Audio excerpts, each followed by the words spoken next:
Ajaran baru tahun ini kami dari Pondok Pesantren Al-Islami Nurul Anwar siap menerima santri baru tingkat SD, SMP, SMA. Kami terima dari umur 7 tahun. Biaya masuk 2.500.000. SPP bulanannya adalah 600.000 untuk 3 kali makan. Kalau 600.000 dibagi 30 sama dengan 20.000. 20.000 untuk 3 kali makan dalam sehari. Kira-kira berapa itu? 6.000 atau 7.000? Nah, ada kira-kira makan di warung 7.000. 6.000 itu cuma dapat nasinya aja. Nah, ini 3 kali makan. Siapa tahu ada punya anak, ponakan, cucu, tetangga ingin cita-citanya jadi kiai, jadi ulama dan ingin belajar di pesantren kami, maka kami siap menerima dari semua tingkatan SD, SMP, SMA, karena pesantren kami pesantren yang memiliki jenjang yang lengkap dari SD, SMP, SMA semuanya ada. Kemudian bagi warga yang mempunyai anak yatim, kami akan berikan sekolah gratis di pesantren. Syaratnya adalah 1, meninggal bapaknya. Yang kedua, belum balik. Karena kalau anak itu sudah balik namanya bukan yatim lagi. Belum balik. Kemudian yang ketiga, mamanya tidak menikah lagi. Kalau menikah lagi ya tanggungan suaminya yang baru. Ya, masa cuma menikahi jandanya tidak menyantuni anak yatimnya. Nah, jadi 3 syarat ini kalau ada anak yatim kami terima dengan gratis dari SD sampai SMA kita gratiskan. Kemudian juga kami terima santri gratis dari tingkat SD sampai SMA jikalau dia termasuk du'afa. Du'afa, keluarga tidak mampu. Syaratnya adalah menunjukkan kartu ketidakmampuan dia. Ada dari lurah, kalau memang ada dari lurah tanda dia tidak mampu, keluarga tidak mampu, kami juga terima untuk menyekolahkan anak tersebut dari tingkat SD sampai tingkat SMA. Gratis semuanya insya Allah. Baik, untuk mempersingkat waktu, mari kita lanjutkan pelajaran kita sampai mana? Bagian sholat-sholat sunnah yang dipandang dari sisi berjamaahnya. Baik, dari sisi berjamaah. Masih bahas sholat sunnah ya? Langsung saja dibaca. Bagian sholat-sholat sunnah yang dipandang dari sisi berjamaahnya, dari ini terbagi kepada 2. Baik. Sholat-sholat sunnah yang dianjurkan untuk berjamaah seperti sholat sunnah Idul Fitri atau sholat sunnah Idul Adha, sholat sunnah gerhana bulan atau sholat gerhana matahari dan sholat istiqomah dan lain-lain. Ya, yang pertama sholat yang dipandang dari berjamaahnya, sholat sunat ya. Nah, pada pertemuannya sebenarnya kita sudah bahas ya. Sholat sunat itu kan dari sisi berjamaahnya itu ada yang disunahkan berjamaah plus ada khutbahnya. Ada berjamaah dan plus berkhutbah. Itu seperti salat Idul Fitri, Idul Adha, Istisqa, gerhana matahari, gerhana bulan. Itu ya. Baik, lanjut. Perhatian, sholat-sholat sunnah yang dianjurkan untuk berjamaah itu lebih afdal dikerjakan dari sholat-sholat sunnah yang tidak dianjurkan untuk berjamaah. Ya. Kecuali, stop dulu. Kalau yang berjamaah itu pastilah dia lebih afdal daripada salat sunat yang tidak dianjurkan berjamaah.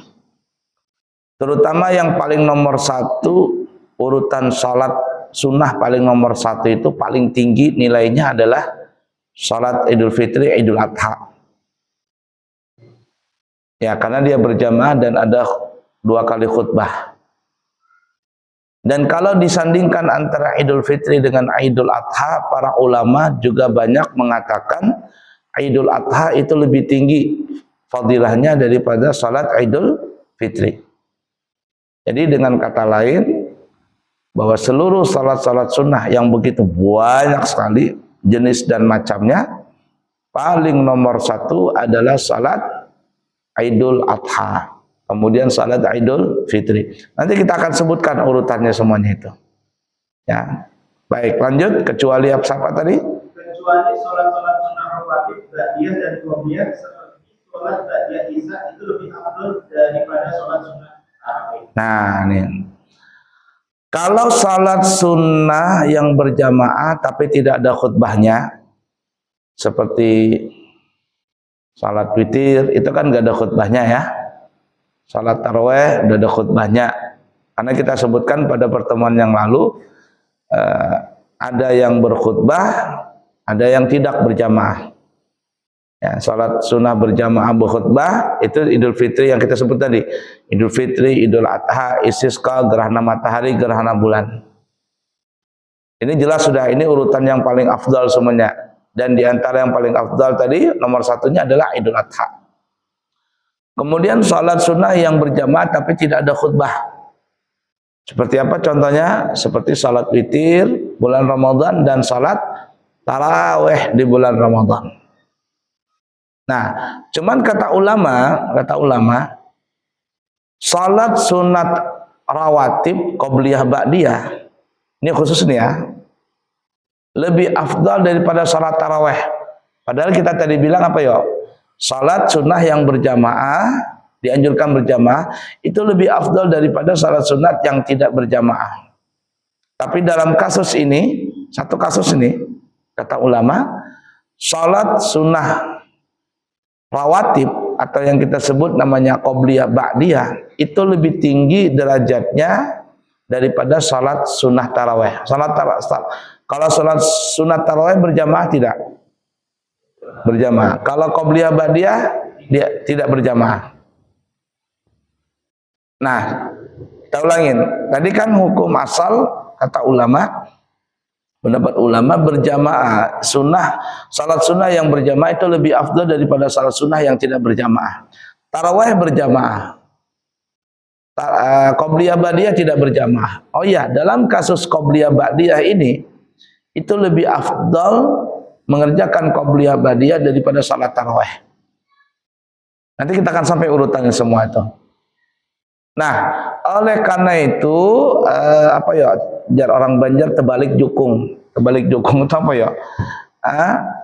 Nggak pas lah, nggak etis, nggak relevan kalau seandainya ada orang setelah salat fardu isya tidak mengerjakan ba'diyah isya tapi dia kerjakan salat tarawih. Nah, banyak nggak begitu? Ba'diyah dia nggak ngerjakan, qobliyah isya nggak kerjakan, ba'diyah isya dia tidak kerjakan, tapi dia salat tarawih. Ya ala kuliah dapat pahalanya ada aja. Cuman ya terbalik jukung. Yang afdalnya itu adalah ba'diyah isya dikerjakan baru salat tarawih. Itu sama kasus kayak 10 Muharram kemarin. Bikin bubur Asyura. Tidak ada hukumnya itu. Wajib tidak, sunnah tidak, makruh tidak, haram tidak, mubah saja bubur Asyura itu. Tapi kalau niatnya untuk berbagi kebahagiaan, aku bikin bubur Asyura untuk ngasih orang makan. Dapat nggak pahala? Dapat. Tapi terbalik dukung. Ada satu kampung umpama di RT A umpama bikin bubur Asyura rame-rame di masjid, tapi sekampungan nggak ada puasa. Ini terbalik ini. Lebih afdal dia puasa daripada bikin bubur Asyura. Dan yang paling utama adalah puasa Asyura tetap dilaksanakan, bikin bubur Asyuranya nanti jam 2 siang, buka puasanya makan bubur Asyura. Itu yang mantap. Di Balikpapan ini data masih ada nggak ya, sebagian orang tuh bikin bubur Asyura di masjid rame-rame ya, tapi nggak puasa, terbalik jukung kata saya. Terbalik jukung, jar orang Banjar itu istilah saja. Kebanyakan jukung itu kan, tahu jukung nggak? Ketinting, sampan itu kan dinaikin supaya jalan. Nah ini nggak dibalik jukungnya baru dinaikin. Terbalik. Nah sama dengan kasus seperti ini, ada orang sholat taraweh tapi tidak sholat ba'diyah isya. Ya sah aja, dapat aja tarawehnya pahalanya itu. Tapi kalau ditanya mana afdalnya, ba'diyah isya sama taraweh, lebih afdal ba'diyah isya. Udah dipaham kira-kira? Baik, lanjut. Dua, sholat sunnah yang tidak dianjurkan berjamaah seperti sholat sunnah rawatib qobliyah dan ba'diyah. Nah, kemudian sholat yang tidak dianjurkan berjamaah. Tapi kalau mau berjamaah boleh.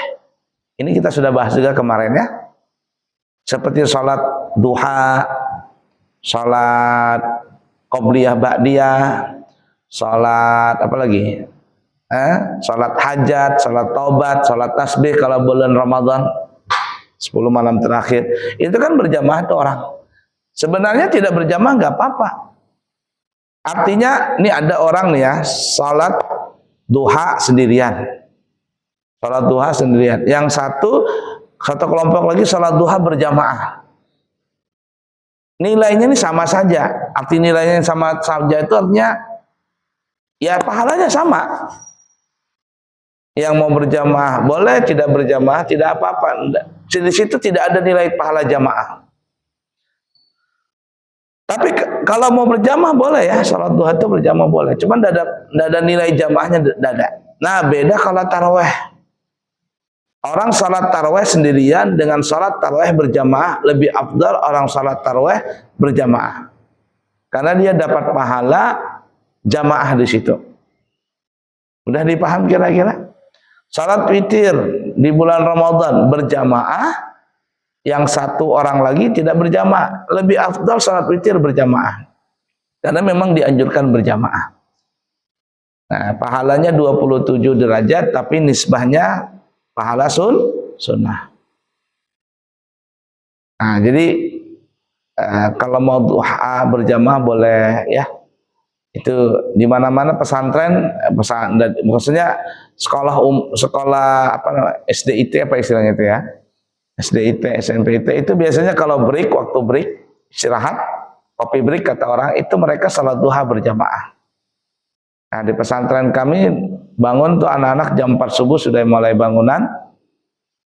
Nah kemudian salat subuh berjamaah diteruskan nanti baca wirid sampai jam 6.